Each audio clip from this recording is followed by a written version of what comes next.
Welcome back mga kaaldab. Ito na naman po ang inyong lingkod, si Mr. Destiny. At magbibigay na naman po tayo ng pinakamainit na update po ngayon sa social media. Siyempre, ang pagpunta nga po ni Alden Richards sa Cebu. At siyempre, kasama na naman si May Paul Carson. Medyo pasukunan na po talaga yung Itbulaga. Kapag may mga ganap at may mga bagay-bagay po na sinasabi naman po natin at pinapaliwanag sa mga ayaw pong maniwala, sa mga nagsasabi na fake news, tinataon po talaga nila yan ng Sabado-Linggo. Dahil doon lang po talaga po pwede na makasama nga po si Maine Paul Quezon o sinasabi nilang mas marami raw po ang manonood at mas marami raw po ang pupunta o ang namamasyal kapag weekend. Diba? Mga taktika po yan na talagang gamit na gamit na. Taktika po yan na talagang literal na kumbaga ginagawa. Di po ba? Sabi ko nga po sa inyo, dito po sa channel ni Mr. Destiny, lahat naman po ng mga update na gusto nyo pong mapanood, gusto nyo pong makita, gusto nyo pong malaman, aba, relax lang po kayo. Maging kampante kasi ako naman po 101% kapag tayo nagbibigay ng update ay galing po mismo sa social media. Ngayon ang pinaka-latest post ni Alden ay wala nga po. Kahit sa kanyang Instagram, kahit sa kanyang Twitter, eh talagang hindi po siya nagbibigay. Pansin nyo, walang post si Maine, wala ring ganap si Alden. Talagang umaayon po ba talaga sa dalawa? Kaya nga po kapag marami nagre-react sa akin, marami nagko-komento na dinidikit ko na naman daw po si Mengay kay Alden. Yun naman po yung totoo eh. Di po ba? Na kapag walang update si Maine, wala rin naman pong post si Alden. Kasi naghahanap po talaga yung mga fans. Naghahanap po talaga yung mga nagmamahal kina Mengay at kay Alden. Kaya nga po maraming affected, maraming naiinis, maraming nagagalit. Di po ba? Dumidepende na lang po tayo sa sitwasyon. Dumidepende na lang po tayo sa mga magaganap at sa mga mangyayari. Ako nga po hindi ako affected. Hindi ako basta-basta o sumusuko. Lalo na nga po kapag ang alam natin ganito, lalo na po pag dumarating yung point na marami po talagang tao o maraming mga netizen ang kumbaga hindi gusto yung mga pinapaliwanag ko. Remind ko lang po sa inyo si Alden po yung tipo na talagang updated po pagdating sa social media. Si Alden Richards po yung tipo na marami po talagang ganap, lalo na po pagdating sa Instagram, sa Twitter, sa Facebook. Samantalang si Mengay din naman po, ganun din naman po. Pero ngayon, wala po silang update. Dahil sabi ko nga po sa inyo, busy nga po sila. Dahil pupunta nga po ng Cebu. Marami na naman magre-react sa akin yan. Ikaw talaga, Mr. Destiny.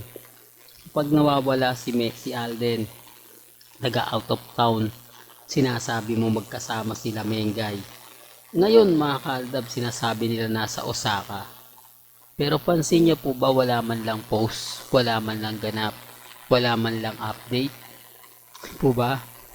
Paano niyo masasabi na naandun nga po siya ni hindi nga po binabate ng TVJ?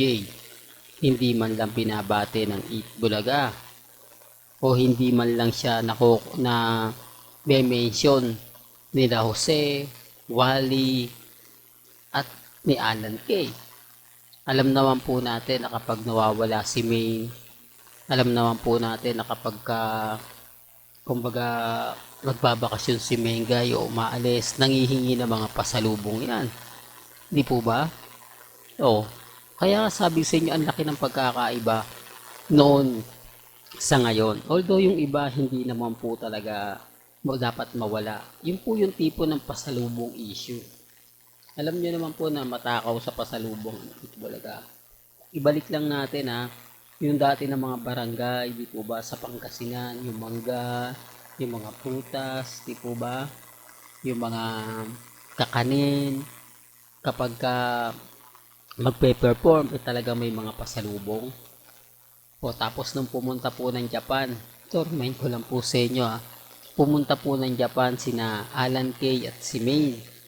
Anong sabi nila Paulo, Jose at Wally? Doon pa lang makakalab kung talagang number one eat bulaga ano ka o legit dabber cards ka. Alam mo yung pinupunto ko, alam mo yung ibig kong sabihin, alam mo yung kumbaga pinapaliwanag ko. Ngayon wala po talaga Kaya nga sabi ko sa inyo, patay ang social media account ni Mengay.